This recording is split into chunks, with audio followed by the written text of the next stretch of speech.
Hi, Gail. Hi, I Vicky. just I'm so glad you're here. Vicky Cornell was married to Chris Cornell. You remember him, front man for the Soundgarden. I remember your husband. I remember when we got the news of his death in May 2017, Vicky. So I'm so glad you're mhm. calling because 2017 is 5 years ago, and people say, "Oh, time heals all wounds." I don't know if that's true. Someone told me that's not true. It's what you do with the time. So how are you doing, and what do you want to say about grief to us? First thing I wanted to say thank you for doing this, and I really want to thank Anderson for doing this and bringing it up because it is, I think, something that is really overlooked and pushed aside. And there's always, people say, we've gotten used to saying there are no rules, right, when it comes to grief, but in fact, there are rules, right? So I'm told 5 years later that, well, it's 5 years. Like, are you talking to someone? Are you doing something? Time does a few things. Sure, it can help, right? Like, it's not that horrible everyday feeling that you had in the first few days, weeks, or a month. But there's a different pain that comes with it, and that's permanency and understanding that this is forever. This isn't going to change. And I think that that's something that as a society, as a culture, we don't really embrace or understand. Like, we kind of want that to be done. And 5 years seems to, I think, most people like, well, by now you should be over it. I even have friends who can't believe that Chris's clothing and everything is exactly as he left it, right, in his closet. And that's another thing where they feel like there are things that you have to do in order to move on. And so I just want to say to people who are grieving and feel that sort of, loss, that there really are no rules, and time isn't a healer, and you're not alone in that, and that you do whatever it takes to, find your reason. And I think that's really important. And the most important thing is that allow us to talk about our loved ones. Allow us to talk about them every day. And for me and my children, the most important thing has been to keep Chris alive in our home. So he's spoken about every single day. I love when people talk to me about Chris. I love you do. See, Vicky, this is really good to know because before Chris Cornell, I think he was 52 when he took his life. Were you worried that this was even a possibility that he could do? Was this something that you worried about happening to your family? No. This was like a tsunami. This was nothing. This was not on the radar. This was not like, oh, we have to deal with this in any sort of way. Chris did not suffer suicidal ideation, and Chris was not even depressed. Chris, was in recovery, and he had been on a benzo. But again, even, that looking back, nothing, even at that very moment, felt like this is impossible, like this, it came from nowhere. And so it's a very traumatic kind of loss. And so I think that people who deal with that sort of traumatic loss, I think obviously it takes a different sort of healing and time again, which goes through waves, because I could tell you it's 5 years and it doesn't feel like it's 5 years. It feels like it's about, a year, 6 months, a year. I was wondering. I think it's interesting because we had someone call before you called us, Laurel, whose brother took his life when she was 28 and he was 27, and she's now 50 in her 50s. And she said, I still haven't gotten past it. And I still remember how I was treated and how uncomfortable I was made to feel. Because I think when you lose a loved one, when they take their own life, people don't know what to say or what to do. And they're worried about upsetting you and hurting you and making it even worse for you. And you say, no, you want us to talk about him and talk about him, talk about how he lost his life. What do you want exactly? What would be or have been the most helpful to you at that time? I think one is everybody processes things differently. So I think that, and with our situation, it was very public, right? And so you just don't know where to go first and how to protect. I didn't know what to do to protect my children from that who were young. But I feel like number one is allowing people the space to understand that this is what's happened, right? And allowing them to cope with that. And then I think speaking about them, not about how they died, about how they lived.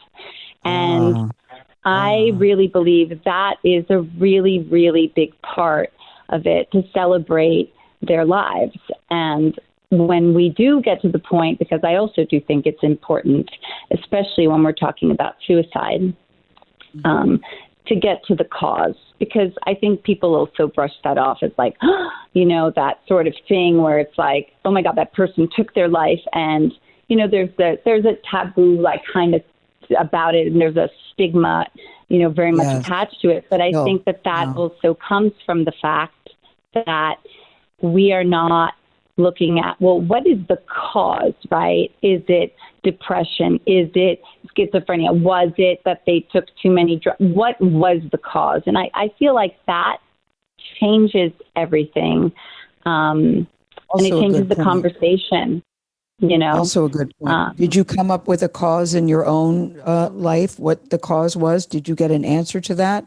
Because I've heard some people say, I honestly don't know the cause.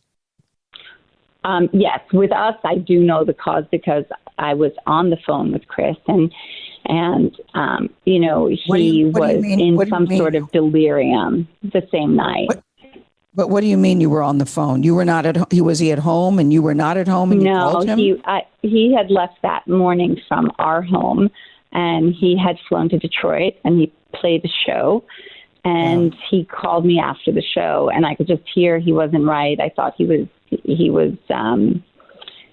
sounded like he was high, and he was confused. His speech was slurred, and there was just something that was extremely off and evidently off. And then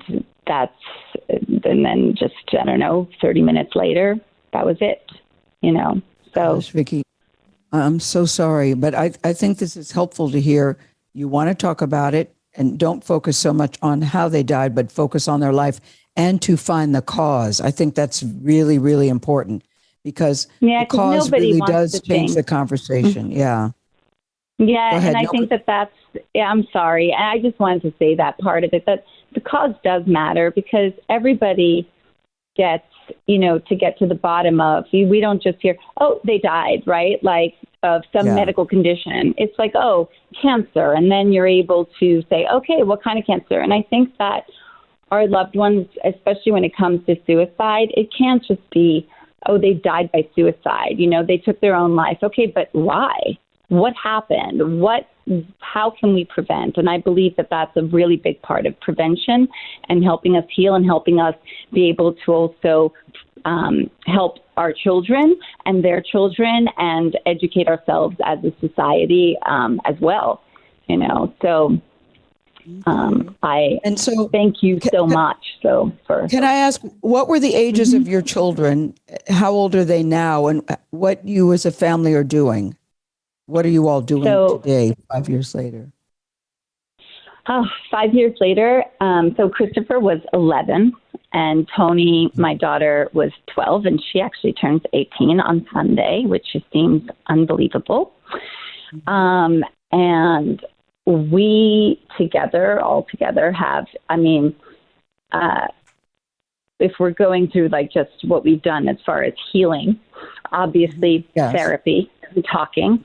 And one of the first things I did was get a hold of, okay, the who, how, when, and how do I bring someone in to talk about these subject matters, and we had NIDA and we had other, professionals who came in and spoke to my children and explained, how addiction works and how and try to make them understand the subject matter, that it's not just, someone just gets up and takes their life, and how that wasn't really their daddy.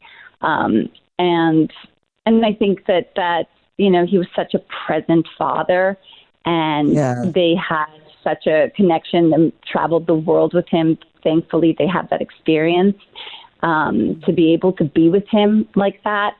And, so they never, they knew that something very wrong happened. Their daddy was not a selfish person. He was the best, right? And that is what I think, they've taken that, and they had such a strong foundation of love and family and a support system.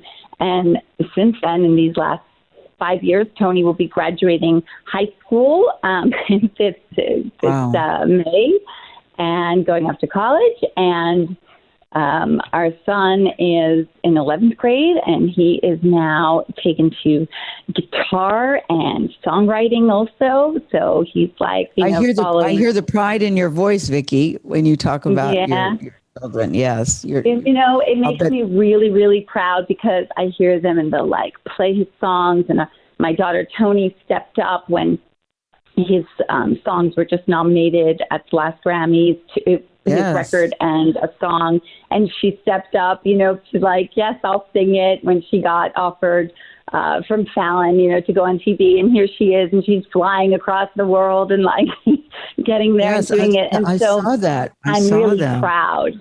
Yeah, I'm the proud mom. I know Chris is so proud. Yeah. I hear it. Well, he was a Grammy Award winner. He was a Grammy Award winner, the front man for the Soundgarden. We remember, a Golden Globe nominated singer. He was a songwriter, a guitarist, a composer, a lyricist. He did all of that. And I'm so glad that you called in. I think you will have helped a lot of people today. I really appreciate you sharing your story with us.